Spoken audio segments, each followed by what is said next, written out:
दोस्तों नमस्कार। उस गद्दार वाले शब्द पर फिर लौट के आते हैं।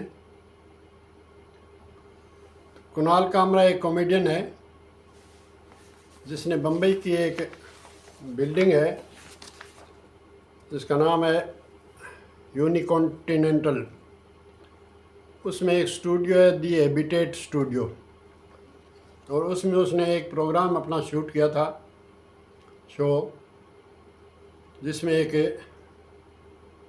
गीत गाया था। और उस गीत के बोल कुछ इस प्रकार है, ध्यान से सुनेंगे कि थाने की रिक्शा, चेहरे पे दाढ़ी, आंखों पे चश्मा हाय, एक झलक दिखलाए वो गुवाहाटी में छिप जाए, मेरी नज़र से तुम जो देखो गद्दार नज़र वो आए, मंत्री नहीं वो दल बदलू है और कहा क्या जाए, जिस थाली में खाए उसमें ही वो छेद कर जाए, मंत्रालय से ज़्यादा फडणवीस की गोदी में मिल जाए, तीर कमान मिला है इसको बाप मेरा ये चाहे। इस पर शिवसेना के लोगों ने ऐतराज़ जताया और कहा कि ये हमारे नेता एकनाथ शिंदे पर कहा गया है, क्योंकि जो इसमें कहा है कि थाने की रिक्शा, चेहरे पर दाढ़ी, आंखों पर चश्मा है, तो कहते हैं कि चेहरे पर दाढ़ी है एकनाथ शिंदे के और आंखों पर चश्मा, और ऐसा ही कहा जाता है कि कभी ये थाने में रिक्शा चलाया करते थे। एक झलक दिखलाए और गुवाहाटी में छिप जाए। तो विद्रोही एमएलए को लेकर के ये पिछले विधानसभा सेशन में ये गुवाहाटी चले गए थे और वहाँ एमएलए को इकट्ठा करके राय विश्वास प्रस्ताव लाए थे, तो उसके लिए ये उल्लेख किया है। अंत में कहा है कि तीर कमान मिला है इसको बाप मेरा ये चाहे, कि तीर कमान जो बाला साहब ठाकरे का निशान था शिवसेना का, वो तो ये इन्होंने ले लिया है, और उद्धव ठाकरे से ये बाला साहब ठाकरे को विचारते हैं कि बाला साहब ठाकरे का मैं ही अनुयायी हूँ, मैं ही उनका उत्तराधिकारी हूँ। इसके अलावा वो छोटे अंबानी पर उसकी शारीरिक अक्षमता को पॉइंट आउट करते हुए कुछ टोंट कसते हैं। इसके अलावा कुछ अभद्र शब्द, चूतिया आदि कुछ ऐसे और भी शब्द है जिनका मैं यहाँ नहीं बोलना चाहता और बोलने के लायक भी वो नहीं है, ऐसा का यूज़ किया है। इस प्रकार के टोंट और अभद्र शब्दों का यूज़ करते हुए वो पब्लिक अवेयरनेस मेकर की छवि चाह रहे हैं। खैर छोड़ो, जो करे सो भरे। अपने मेन मुद्दे पर आते हैं, गद्दार वाले पे। इसके लिए अपने को कुछ इतिहास में पीछे जाना होगा। शिवसेना की कहानी शुरू करने वाले बाला साहब ठाकरे के पिता केशव सीताराम ठाकरे थे। इनका जन्म 1885 में हुआ था। उसी समय कांग्रेस की भी स्थापना हुई थी। ये एक जाने माने सोशल रिफॉर्मर थे। ये ज्योतिराव फुले से बहुत प्रभावित थे। कुछ साथियों के साथ मिलकर के उन्होंने हिंदू मिशनरी सोसाइटी की स्थापना की। इनका उद्देश्य जो हिंदू,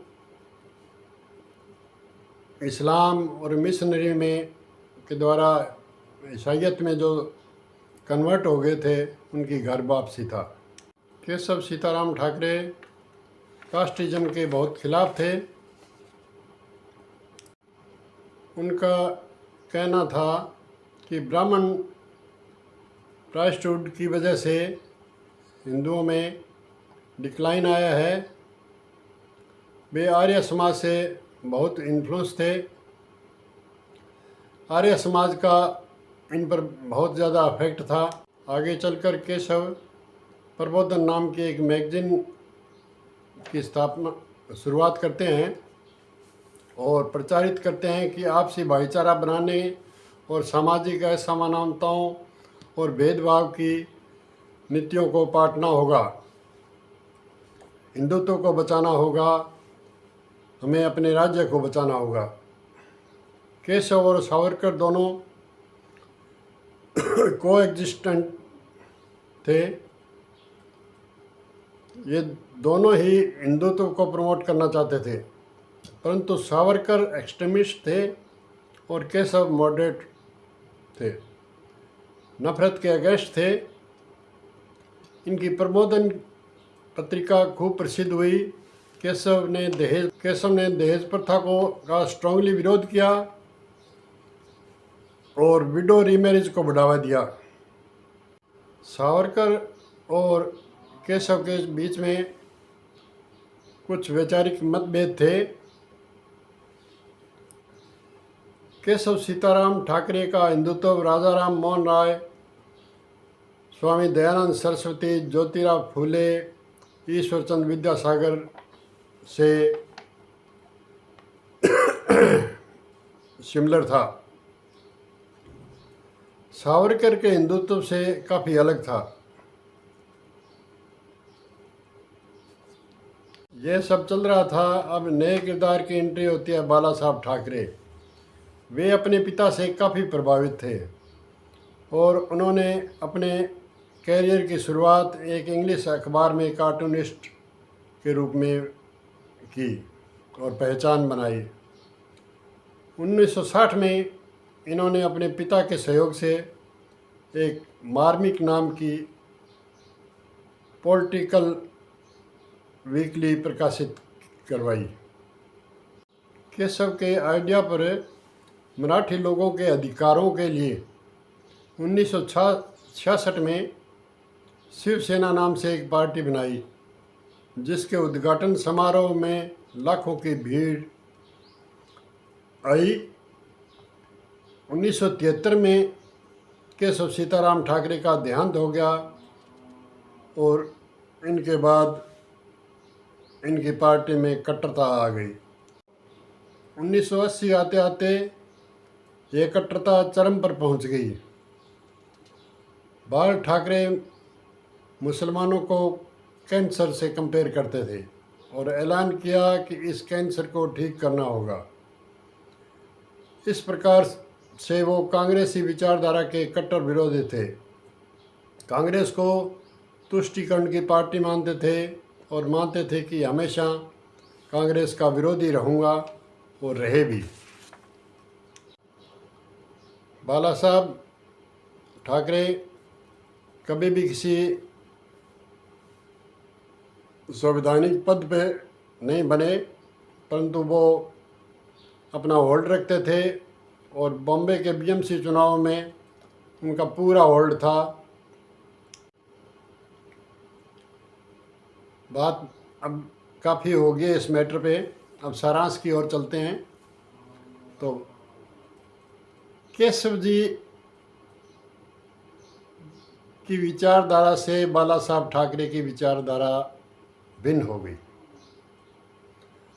और आगे चल करके बाला साहब की विचारधारा से उद्धव ठाकरे जी की विचारधारा में फिर बदलाव आया। उद्धव ठाकरे अपने दादा केशव सीताराम ठाकरे की विचारधारा से ज़्यादा संबंध रखते हैं और एकनाथ शिंदे बाला साहब ठाकरे वाली विचारधारा से संबंध रखते हैं। इस प्रकार से शिवसेना में विचारधाराओं का जो जो व्यक्ति आया उनमें परिवर्तन होता रहा और कौन गद्दार है कौन नहीं है ये कैसे अपने चिन्हित कर सकते हैं। अगले की वीडियो में भी अपने गद्दारों पर फिर चर्चा करेंगे। वास्तव में गद्दार कौन है? ऐसे विदेश में अभी गद्दार हैं जिनको हम फॉलो भी करते हैं। तो इंतज़ार अगले वीडियो तक। जय हिंद, राम राम।